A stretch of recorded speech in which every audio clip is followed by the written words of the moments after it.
माफ करना, कुछ चाय वाय नहीं पिला सकता क्योंकि वेरी सॉरी सर।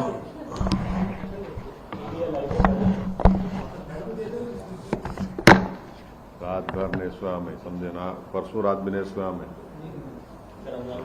हाँ बस अब सता रहे आप लोग।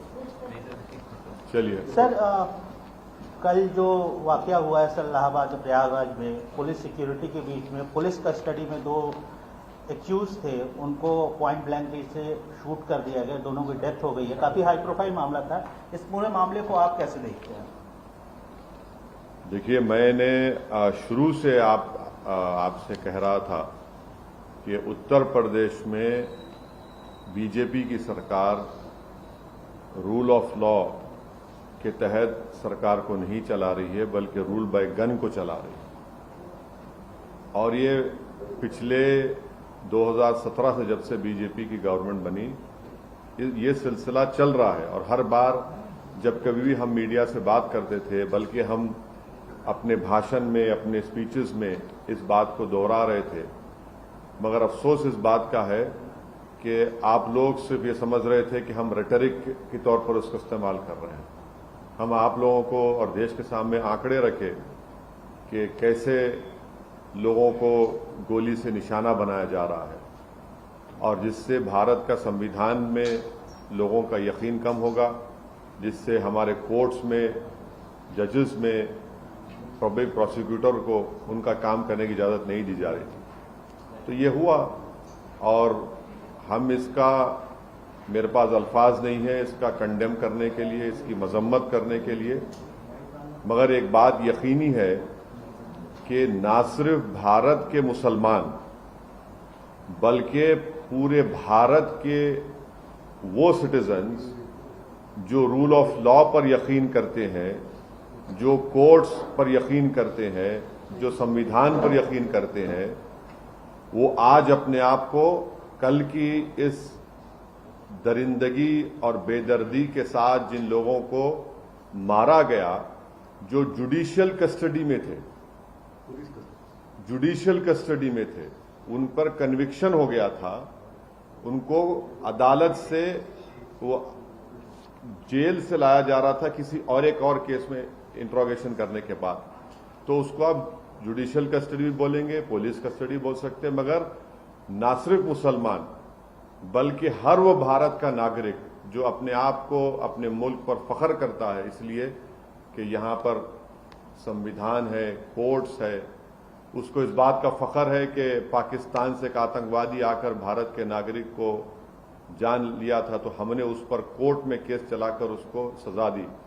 आज वो सब लोग कमजोर और अपने आप को गैर महफूज समझ रहे हैं। वो अपने आप को कमजोर और गैर महफूज समझ रहे हैं। कल का जो मर्डर हुआ है, ये कोल्ड ब्लडेड मर्डर कहते हैं, उसको देखने के बाद हर वो भारत का नागरिक जो भारत के संविधान पर यकीन करता है, भारत की अदालतों पर उसको यकीन है, आज वो अपने आप को कमजोर और गैर महफूज समझ रहा है।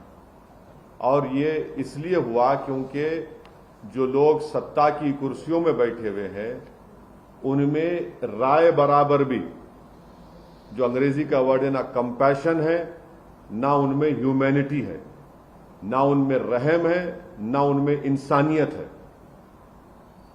ये जो कल का वाकया हुआ, आप बताइए मेरे को, ये तो कोई ऐसा नहीं है कि कोई जाकर फौरन किसी को गोली मार दिया।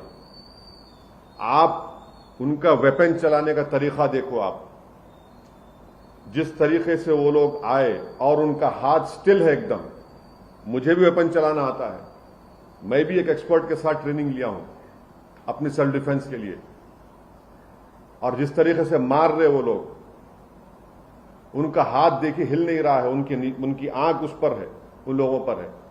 उनको मालूम था कि पहले कहां पर, किस जगह पर मारना। तो ये एक कोल्ड ब्लडेड मर्डर है, और ये लोग प्रोफेशनल हैं।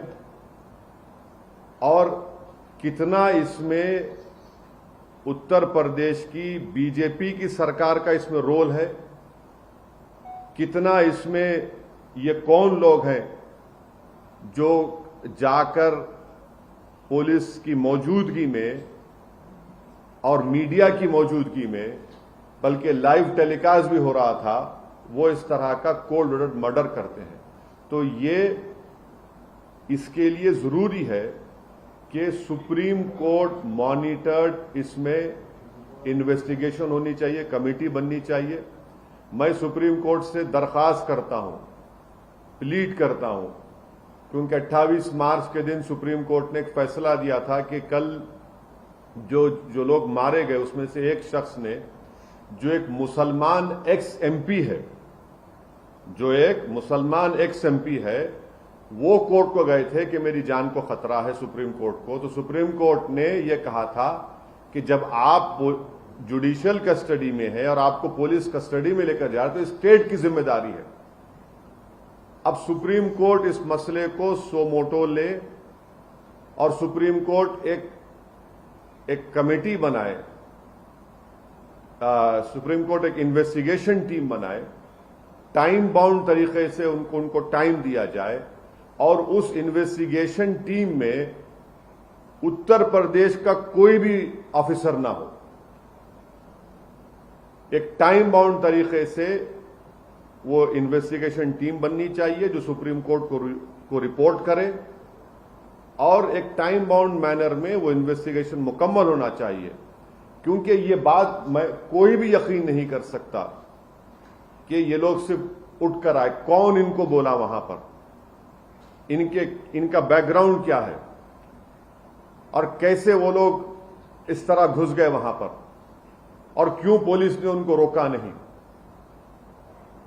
तो ये जरूरी है। हम तो सुप्रीम कोर्ट से उम्मीद करते हैं कि सुप्रीम कोर्ट इस मसले को सो मोटो लेगा, एक इन्वेस्टिगेशन टीम सुप्रीम कोर्ट बनाएगा जो सुप्रीम कोर्ट को रिपोर्ट करेंगे और उसमें बेहतर होगा कि कोई भी उत्तर प्रदेश का ऑफिसर ना हो, क्योंकि उनकी मौजूदगी में, उनकी कस्टडी में इन दो लोगों की हत्या की गई है।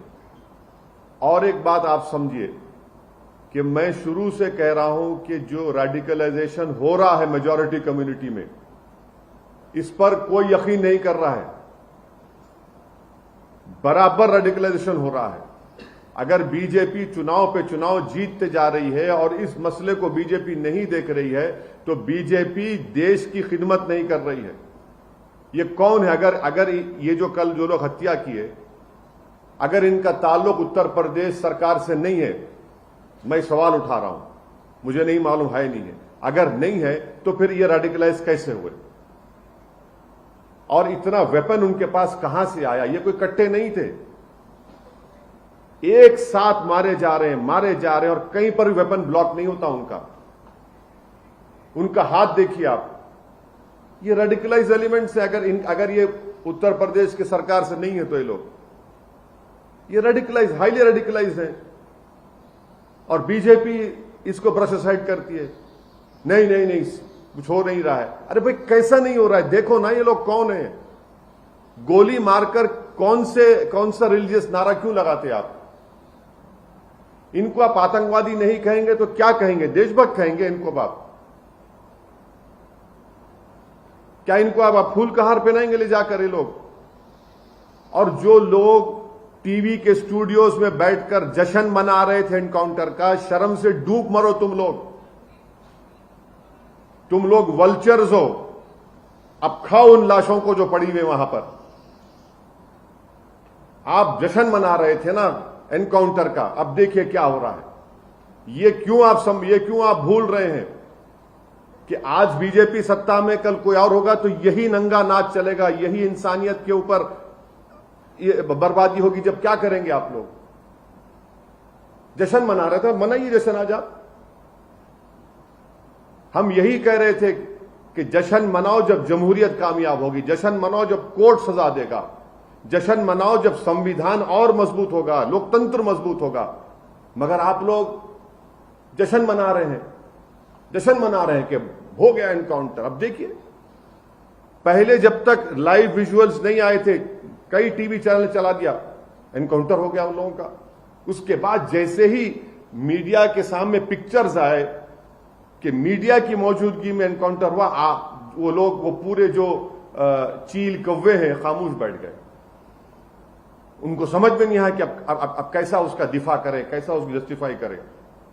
इसीलिए हम कह रहे हैं कि आप समझिए इस बात को, एनकाउंटर सॉल्यूशन नहीं है, बल्कि मैं आपके जरिए से देश को याद दिलाना चाहता हूं कि यही इस तरह के सिलसिला शुरू हुआ था जब विश्वनाथ प्रताप सिंह के भाई की हत्या हुई थी 89 में। 1989 से सिलसिला चल रहा है जब ये टास्क फोर्स बनाई गई थी। हर किसी को आप मार देंगे गोली तो फिर कोर्ट किस लिए भाई, अदालत किस लिए? अरे जो लोग जश्न मना रहे हैं, जो लोग एनकाउंटर पर भरोसा करते हैं, अरे भाई तुम सोचते क्यों नहीं हो कि गांधी के कातिल को कोर्ट मिला, इंदिरा गांधी के कातिल को कोर्ट मिला, राजीव गांधी के कातिलों को कोर्ट मिला, बेन सिंह के कातिलों को कोर्ट मिला, और आप एनकाउंटर कर रहे हैं। ये जो कल हत्या हुई है इसकी पूरी जिम्मेदारी उत्तर प्रदेश के मुख्यमंत्री पर आयद होती है। उत्तर प्रदेश के मुख्यमंत्री में अगर कॉन्स्टिट्यूशनल मोरालिटी जिंदा है तो उनको अपने पद को छोड़ना पड़ेगा। और देश के प्रधानमंत्री से हम यह कहना चाह रहे हैं कि ये सबका साथ, सबका विकास, सबका विश्वास की जो आप बातें करते हैं, मुझे तो याद आ रहा है एक अंग्रेजी का एक है कि प्रधानमंत्री पॉन्टियस पायलट की तरह एक्ट कर रहे हैं। He is acting like a Pontius Pilate. मेरी गाड़ी पर हमला हुआ, मैं जो कल देखा हूं नजारे को, पूरा मुझसे ऐसे हुआ था, पूरा उसी तरह के नारे लगा रहे थे वो लोग, उसी तरह से गोली चला रहे थे। ये अलग बात है कि मेरा टाइम नहीं था उस दिन, मगर हम समझ नहीं रहे हैं। हम खुशी मना रहे हैं कि मरने वाला मुसलमान है तो कोई बात नहीं, मरने वाला कोई और है, पॉलिटिकल अपोनेंट है, कोई बात नहीं। अरे भाई आप मारकर संविधान को, रूल ऑफ लॉ को कमजोर कर रहे हैं। आप हमेशा सत्ता में नहीं रहने वाले हैं, तारीख गवाह है। जब आप सत्ता में नहीं रहेंगे कोई और रहेगा और उसी तरह की शैतानियत कोई करेगा तो तब आप क्या करेंगे? रोएंगे, पुकारेंगे। तो हम यह डिमांड करते हैं कि ये पूरी जिम्मेदारी उत्तर प्रदेश के मुख्यमंत्री पर आती है, क्योंकि उन्होंने उत्तर प्रदेश की विधानसभा में खड़े होकर कहा था कि मिट्टी में मिला देंगे। देखो आपने ये कहा ना, ये कोई जबान है एक देश के सबसे बड़े प्रदेश के मुख्यमंत्री की, जो बीजेपी के लोग उनको नरेंद्र मोदी के बाद या उनसे पहले प्रधानमंत्री बनाना चाहते हैं। शायद 2024 में बना देंगे या 29 में, नहीं मालूम, या प्रोजेक्ट कर देंगे। ये जबान है, एक मुख्यमंत्री की जबान होती है क्या? बताइए आप। सर नहीं, एक मिनट सुनिए, मुझे मुकम्मल करने दीजिए। हम डिमांड ये करते हैं कि उत्तर प्रदेश के मुख्यमंत्री इस्तीफा दें। दूसरा में डिमांड करते हैं कि सुप्रीम कोर्ट एक इन्वेस्टिगेशन टीम को बनाए, सुमोटो सुप्रीम कोर्ट ले, हम प्लीड करते सुप्रीम कोर्ट से। ये उसी वक्त रुकेगा जब नहीं रुकेगा, वरना ये चलता रहेगा। तो 4 दिन 5 दिन के बाद फिर शुरू हो जाएगा। और वो इन्वेस्टिगेशन टीम में सुप्रीम कोर्ट उन लोगों को रखे जिनका ताल्लुक उत्तर प्रदेश से ना हो, क्योंकि ऊपर से लेकर नीचे तक इसमें लोग होंगे।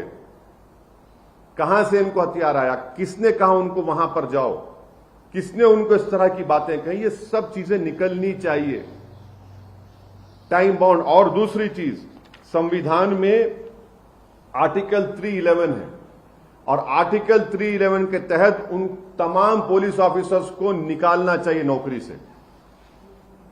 सस्पेंशन नहीं, बल्कि अंडर संविधान के आर्टिकल 311 के तहत उनको सर्विस से निकालना चाहिए।